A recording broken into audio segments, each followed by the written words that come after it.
pelatihan. Kalau di SSB kita berhadapan dengan orang tua pertama, karena orang tua sisi sama anak kan beda ya.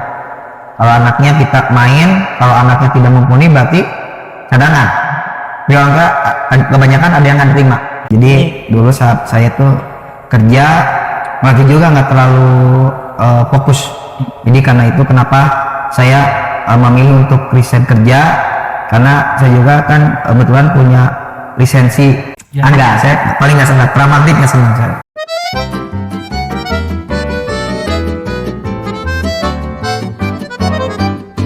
Assalamualaikum warahmatullahi wabarakatuh. Waalaikumsalam warahmatullahi Selamat wabarakatuh. datang kembali di channel Ide Kita channel yang menginspirasi dan mengapresiasi. Jangan lupa like, komen, dan subscribe. Oke, kita kedatangan tamu kali ini. Sahabat lama kita, ya. Coach Ari, tepuk tangan dulu. Terima kasih. Sehat, Kang? Alhamdulillah. Gimana, sehat? Alhamdulillah. Coach? Alhamdulillah sehat. Alhamdulillah kita bisa ketemu lagi di podcast channel Ide Kita channel, ya. Jangan lupa nanti disebarluaskan ya. Oke, pasti. Sebarluaskan ya. Silakan. Kami sibuk apa nih? Sebelum ditanya-tanya ya. Buang. Kesibukan. Sibukannya apa aja? Kebetulan setelah saya resign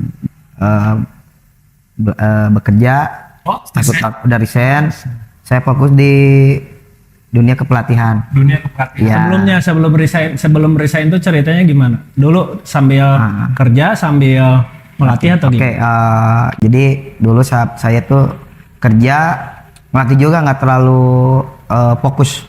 Jadi karena itu kenapa saya memilih untuk resign kerja, karena saya juga kan kebetulan punya lisensi. Oke. Ngapain kalau punya lisensi nggak dipakai, betul nggak? Ya, jadi saya memutuskan untuk fokus di dunia kepelatihan. Itu juga atas izin dari keluarga besar. Mereka juga sih menyayangkan ya, karena saya juga karir di pekerjaan itu dari nol sampai saya alhamdulillah dapat ada jabatan dikit lah. Cuman ya karena itu kan prosesnya lama. Udah dapat di atas, ditinggalin, pasti banyak yang menyayangkan gitu. Kontroversi ya. Jadi Sebentar, ini tuh yang dilatih apa lumba-lumba?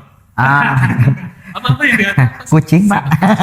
Jadi Coach Ari itu berarti sepak bola ya? Sepak bola, alhamdulillah. Ya. Cari itu sebelum melatih juga berangkat bekerja di salah satu dinas di Kota Bandung ya. Iya. Mungkin perjalanan bekerja dulu atau melatih dulu nih? Ya, saya luruskan dulu ya.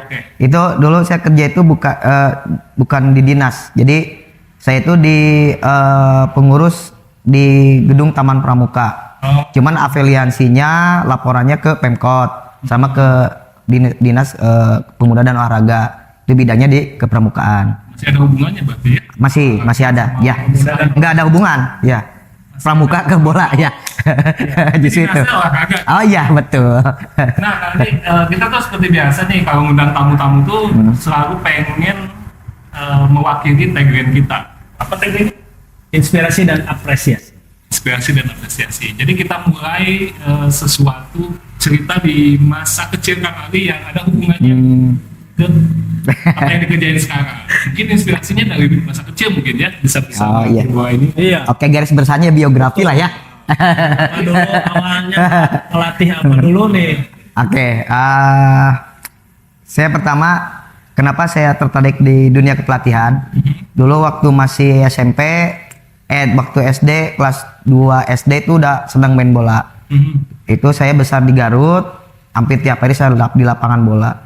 Emang cita-cita aja pemain bola. Cita-cita pemain bola. Cuman kebetulan saya senang gamers juga. Itu kebetulan ada yang nama Championship Manager. Main dulu. Iya, yang 9 Champion tahun. Manager. Oke, 98. FM ya, Oh Football iya. Manager.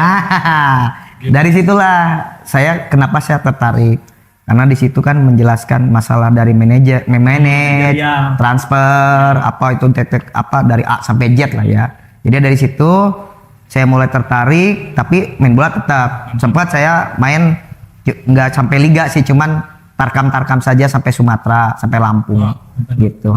Cuman di situ saya memutuskan fokus di melatih aja. Lampung itu ngelatih gajah atau gimana? Main bola Pak, main bola Pak. Gak ada yang dilatih. Kayak kambas. Iya, main bola sama. Nah, starting mulai kepikiran pengen, aduh saya kayaknya pengen ngelatih aja deh gitu. Kan ada tahapan-tahapannya gitu kan. Sekolah dulu atau apa gitu. Oh, jadi kebetulan waktu saya umur 18 tahun, saya ikut bantu di SSB Daras. Daras dulu Desa Sesko TNI, pertamanya Daras Garuda namanya. Di situ TNI bantu coach Lukman, coach Robert. Nah di situ saya emang nggak punya lisensi, cuman saya belajar dari situ juga. Lama belajar dari situ. Kebetulan ketemu sama Pak Yusuf Bahtiar, Coach Yusuf. Kebetulan Coach Yusuf, Presiden tadi diidolakan Pak. ya kebetulan Coach Yusuf, Ya tadi sebelumnya Kang Eka ya. betul. Kebetulan Coach Yusuf itu kan anak buahnya kakaknya Mama di PLN. Jadi situ ngobrol-ngobrol, kenapa nggak ikut license aja? Oh iya. Oh harus ada license coach, ada katanya. Ya itu tahun 2018 saya ikut license D nasional atau rekomendasi beliau. Ya. Nah 2001 saya ambil CAFC di Jakarta, tepatnya di kandang Macan Kemayoran. Berarti sekarang pelatihannya berarti udah lisensi apa nih? CAFC PSSI. CAFC. Iya. Ini udah bisa. Berarti Asia dong. Enggak, belum Zonanya, sih. belum. Cuman programnya masih ada dari AFC-nya. Kalau sekarang enggak. Kalau sekarang pure dari PSSI. Coba jelaskan sedikit jenjang pelatihan tuh, Ya. kelas-kelasnya tuh. Nah, ini sebetulnya dari pertama itu yang untuk grassroots itu biasa yang awal tuh D nasional, yang kedua tuh PSSI, yang ketiga B diploma, yang keempat yang kelima A Pro, terus nanti ada lagi J-nya saya lupa lagi ya UEFA gitu, sana sampai ke atas. Tapi kalau Coach Andi sekarang udah bisa ngelatih tim. Itu regulasinya berubah lagi Regulasinya berubah. tahun ini. Tahun kemarin saya masih bisa jadi pelatih kepala di Liga 3 karena sekarang regulasinya udah berubah. Yang Liga 3 sekarang regulasinya harus lisensinya B. Jadi saya cuman bisa untuk tim-tim suratin. Berarti harus sekolah lagi ya? Soal lagi, biaya lagi, Iya. Tapi ada duit lagi. garansi itu ada nggak? Hah? Garansi itu ada ya? Ada. Harus. Karena di situ saya lahannya. Nah, kebetulan ada pertanyaan kemarin dari teman-temannya. Apa bedanya sih katanya akademi sama SSB? Apa bedanya? Oke. Kalau menurut saya itu juga, tapi bahasanya pasti beda ya. Kalau akademi itu akademi SSB perbedaan dari segi biaya. Dari segi biaya. Biaya sekolahnya mungkin. Nah, kalau akademi kan biayanya biasanya gratis. Cuman itunya pemainnya mereka harus yang sudah diseleksi. Beda. Biasanya begitu. Jadi yang udah siap, udah bagus, udah teknik dasarnya udah bagus, udah siap, udah lolos seleksi baru bisa masuk akademi. Biasanya kebanyakan gratis. Kalau SSB itu bayar. Itu siapa aja boleh masuk. Karena berbayar. Berbayar. Kalau menurut saya itu. Gitu. Jadi kalau akademi itu sebetulnya jenjang karirnya lebih ke klub langsung ya. Kalau Iya. SSB bisa training center lagi ya. Ya agak lama lagi ya. Karena dari nol kebanyakan. Teknik dasar juga masih biasanya rata-rata yang SSB karena dari nol ya mau nggak mau misalkan pemain yang harusnya teknik dasarnya udah bagus, kita usia misalkan kayak saya ini ada usia 13, teknik dasarnya belum bagus, itu harusnya yang masih umur 7 tahun 6 tahun yang belum bisa dasar, tapi ternyata yang 13 masih belum bisa karena harusnya bisa, tapi karena kita SSB kita ya mau nggak mau harus nerima gitu, beda sama akademi gitu. Sebenarnya informasi ini teh luar biasa banget gitu, karena kan itu kemungkinan dari sahabat-sahabat ide ada yang pengen gitu Ya. dapat informasi gimana sih kalau pengen jadi pemain bola gitu Ya. kan.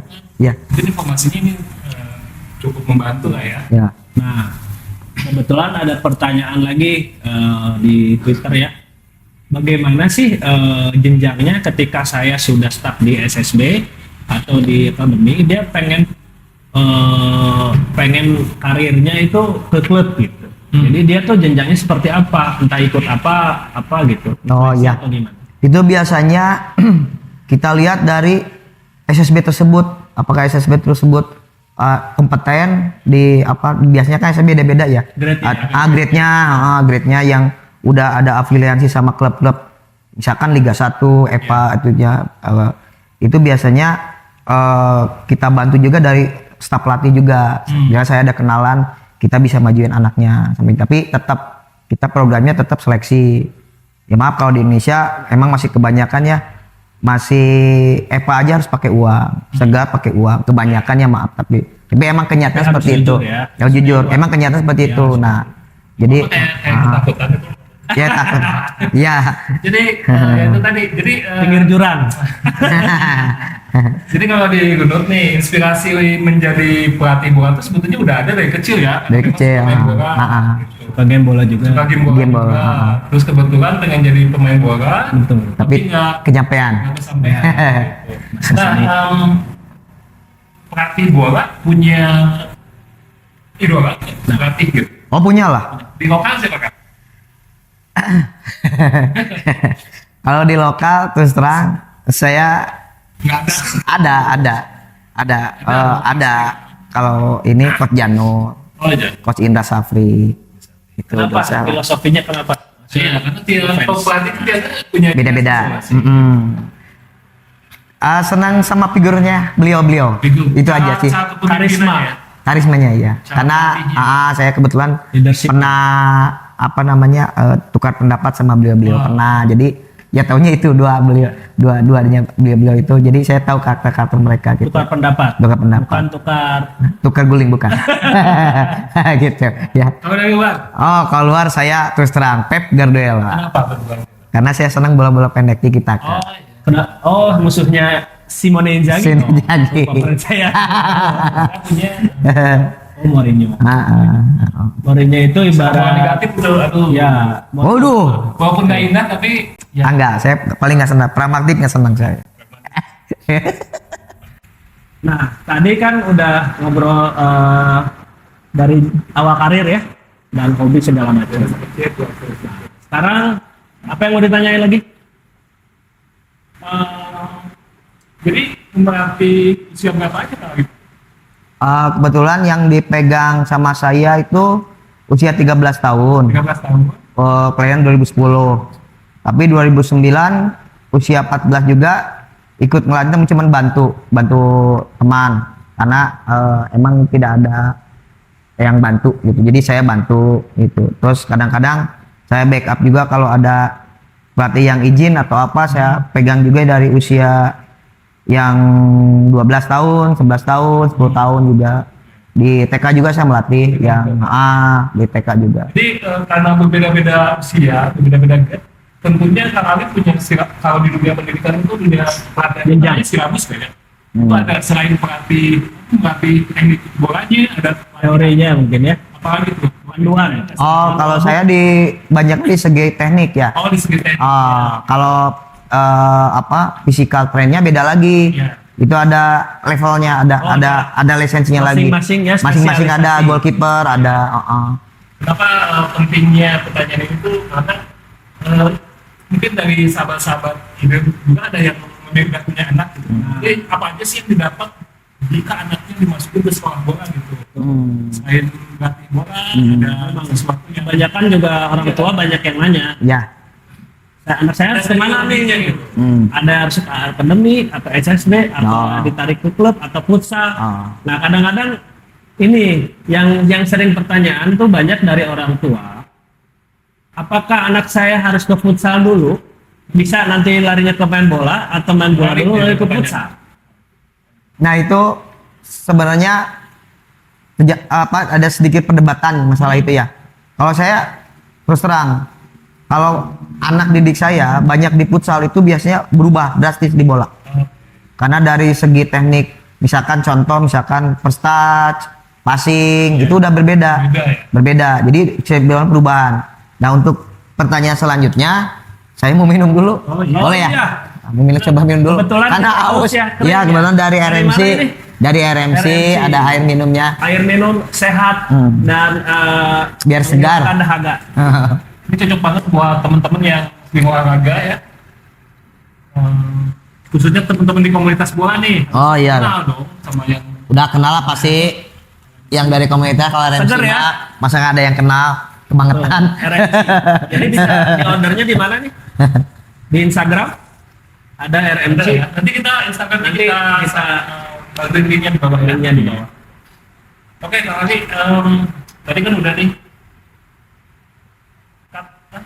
Oh, naik. Oke, Kak Ali, tadi kan udah ya proses latihannya. Kak Ali, apa sih yang paling sulit ketika melatih sepak bola di jenjang yang sangat tegang? Nah, Itu kan beda ya. ya. Ini kebanyakan. Emang ini yang sering dibicarakan di dunia pelatihan. Ya. Kalau di SSB kita berhadapan dengan orang tua pertama. Karena orang tua obsesi sama anak kan beda ya. Kalau anaknya kita main, kalau anaknya tidak mumpuni berarti cadangan. Tapi orang tua kebanyakan ada yang nggak terima. Ya. Nah itu konsekuensinya seperti itu. Cadangan tuh nggak enak. Nggak enaknya seperti itu. Sama Hah? cadangan mati. Nah, apalagi ya. Ya, itu Apalagi udah main di komunitas cadangan lagi. kayak itu problem utama di SSB seperti itu. Itu tapi garis besarnya, garis bawahi kita sebenarnya kita bisa pendekatan orang tua secara persuasif, menjelaskan.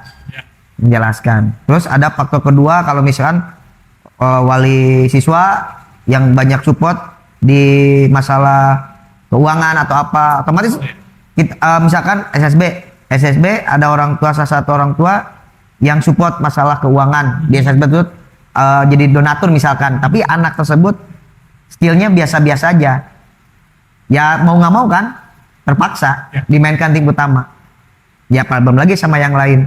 Nah itu karena emang problemnya di situ, karena di kita emang kebanyakan SSB mengutamakan bukan dari sponsor, dari iuran, apalagi dari donatur. Ya kita mau renang biasanya, ya kebanyakan, bukan kita ya, kebanyakan mengutamakan dari anak donatur dulu, walaupun skillnya, kemampuannya masih di bawah gitu. Kendalanya juga kita pusing juga ya. Nah itu. Di satu sisi kita butuh. Nah itu. Di satu sisi kita butuh potensi ada anak yang lebih bagus. Nah itu tantangan seperti itu. Nah. Emang kebanyakan seperti itu. Nah, jadi suka dukanya dalam kehidupan atau misalkan dalam melatih dunia kepelatihan atau misalkan kendala di dalam kehidupan lah, suka dukanya titik terendahnya apa? Dan karena tadi kan ada proses memilih ya dari kerjaan formal, ada mudun, ada nanjak. Akhirnya memilih menjadi seorang pelatih. Oke. Mudah dong. Oke. Untuk membuat keputusan itu kan mudah. Ya, kalau di dunia kerja kita gaji udah dapat, Ya. sebulan udah pasti. Mau masuk mau enggak, gaji udah pasti. Kalau di SSB kebanyakan hitungannya per datang. Kalau kita sakit nggak datang berarti nggak dibayar dong. Nah itu dukanya seperti itu. Berarti kita harus datang kan? Ya, kalau gajinya pingin utuh. Betul. Nah itu. Terus kalau misalkan kita pendapatan, ya harus pinter-pinter memanage keuangan. Karena kita kan keselamanya, kalau misalkan kita pegang tim besar, kontrak paling berapa bulan sana nggak ada lagi kan. Ya itu dukanya gitu. Kalau pelatihan beda sama yang kerjanya menetap. Betul. Betul kan? Tapi keluarga support lah ya. Ya support, alhamdulillah. Jadi sebetulnya tantangannya itu tidak ada gaji tetap, tapi passion ya. Jadi hobi. Ya. Oh ya hobi, tapi tetap. Tetap ya. Optimis. Insya Allah. Yang terakhir mungkin Ari, buat teman-teman adik-adik yang pengen juga mengikuti jejak Kak Ali sebagai pelatih bola, sedikit tipsnya dong, kira-kira apa harus mulai dari mana dan harus seperti apa? Pertama yang harus dijalani, kita banyak suka dulu ya. Perjalanan. Perjalanan. Iya kalau bukan karena gagal main bola. Bukan. Kalau kita mulai dari awal, kalau kita udah mau pingin terjun di dunia kepelatihan, pertama kalau kita belum punya basic di kepelatihan, apa aja sih jadi pelatih itu kan dari A sampai Z itu seperti apa. Jadi pertama, sekarang kan sumbernya banyak ya, dari YouTube, dari ini. Kalau zaman saya dulu kan nggak ada, yang dari buku aja gitu kan. ya belajar dari YouTube kan banyak dari nol, misalkan apa sih pelatih grassroots itu seperti apa yang dilihat itu apa aja gitu kan, itu aja, itu dari level terbawah gitu kan sampai ke atas, sampai kita harus belajar di segi manajemennya, manajerial, gizi atau apa, sampai itu sampai atas, sampai memanajemen gitu. Sebenarnya ada 2 pertanyaan lagi sih sebetulnya kan. Boleh bawa 10 juga boleh. Bandung itu kan terkenal banget sama komunitasnya. Oh iya. Saya tuh pengen minta pendapat Kang Ali tentang komunitas, khususnya komunitas bola di Bandung. Oke. Kalau komunitas di Bandung menurut saya itu banyak yang nanyain ya. Di luar kota itu banyak bertanya.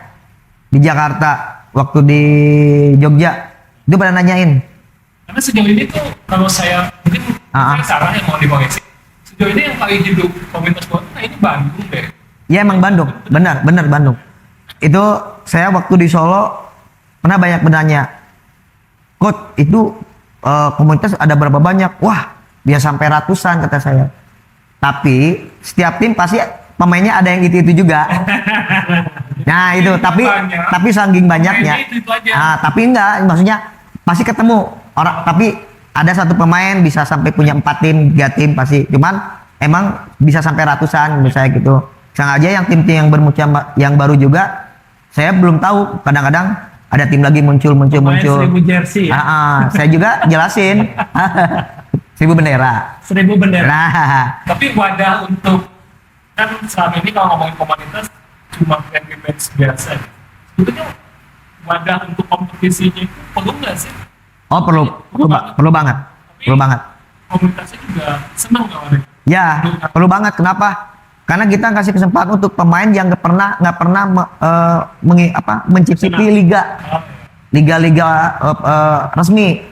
Itu kan ada kebanyakan lah pemain dari komunitas yang baru dia senang bola tuh baru keluar SMA, baru kuliah itu kan. Mereka kan belum merasakan seperti apa sih atmosfer liga itu seperti apa. Nah, itu kita wadahin aja di situ gitu. Organisasi dapat banget ya. Nah. Dengan adanya event-event Kebanggaan, apalagi sambil foto-foto video. Nah, main 5 menit nggak apa-apa, ya penting foto.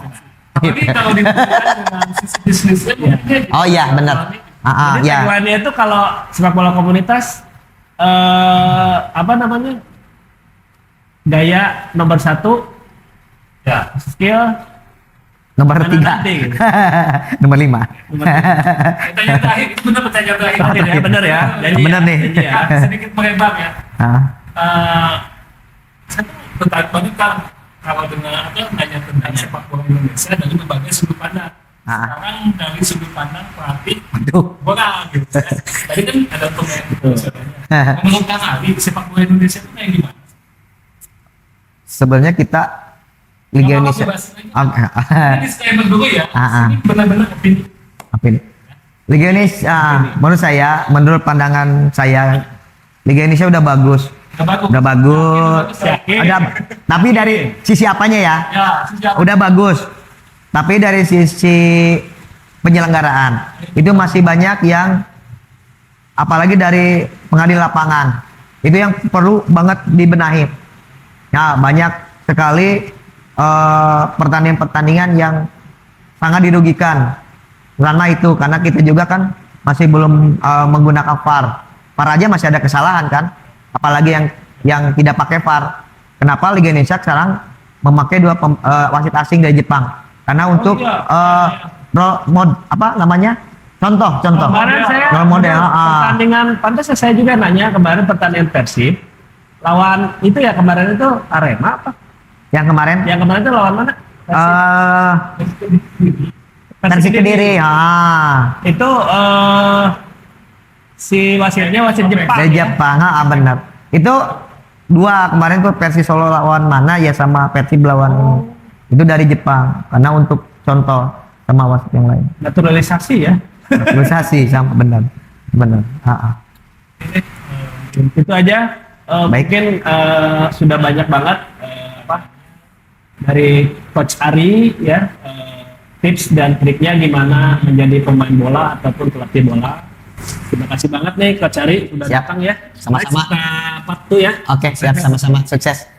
Itu aja sahabat ide.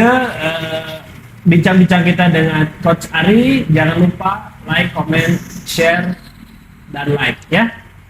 Di ide kita channel inspirasi dan apresiasi.